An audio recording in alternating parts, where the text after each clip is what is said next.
আপনাদের দিদিভাই কোথায় জঙ্গলে ঢুকে গেছে দেখুন না, কি করতে গেছে এখন জানি না। আমি এখন আমাকে ডাকছে আবার, আমাকে বলছে তুমি আসো আসো, আমাকে দেখে আবার হাসছে ঘুরে। আমি পিছন পিছন যাচ্ছি, দেখি কি করছে ওখানে গিয়ে, যা গিয়ে দেখা যাবে ওখানে গিয়ে কি করছে। আমাকে তো কিছু বললো না যে আমি এখন যাচ্ছি। এখানে গিয়ে দেখছি ওখানে একটা পেঁপে গাছ আছে, ওখানে পেঁপে পাড়তে গেছে।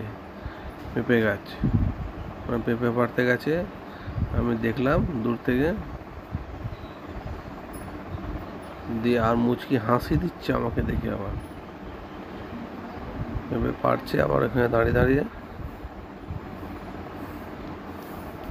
ঠিক নাগাল পাচ্ছে না। পেঁপেটা পাড়বে, সে পেঁপেটা পাড়ার মতো সে নাগাল হাতে পাচ্ছে না। দিয়ে আমি গেলাম কাছে, একটা পেঁপে পেরেছে দেখছি, আর উনি নাগাল পাচ্ছে না এখন। ওখানে জঙ্গলে প্রচুর জঙ্গল, প্রচুর গাছপালা, ফলা গাছ সব অনেক কিছু আছে ওখানে। আর পুকুরের পাড় একদম। দুটো পেঁপে পারলো আপাতত এখন, আর খালি হাসছে। তবে লাঠি নিয়ে পেঁপে পাড়তে যাচ্ছে। আমি বলছি লাঠি নিয়ে পেঁপে পাড়তে যাবো না, পুড়ে যাবে পেঁপেগুলো। দিয়ে আমাকে বলছে তুমি পেড়ে দাও এবার। দিয়ে আমি তো হাত দিলাম, আর দু তিনটে পেঁপে পেরে ফেললাম। দিয়ে আমাকে বলছে তুমি দেখে পারবে, নাহলে চোখে আঠা পড়ে যেতে পারে, দেখে দেখে পারবে।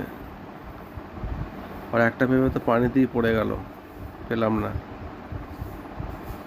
আটা আর পেঁপেগুলোর সাইজগুলো ভালোই হয়েছে। বালতিটা উল্টে গেছে, পেঁপেগুলো একটা পেঁপে পানিতে চলে গেল, পেলাম না একটা পেঁপে।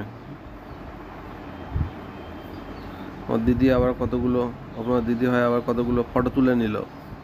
এখানে দাঁড়িয়ে আছে, অনেক ফটো তুলে নিয়েছে দেখছি, অনেক ফটো তুলছে আবার। আর পেঁপে বলছে তুমি একটা পেঁপে ধরো, দিয়ে ফটো তুলবো একটা। পেঁপে ধরে একটা ফটো তুলে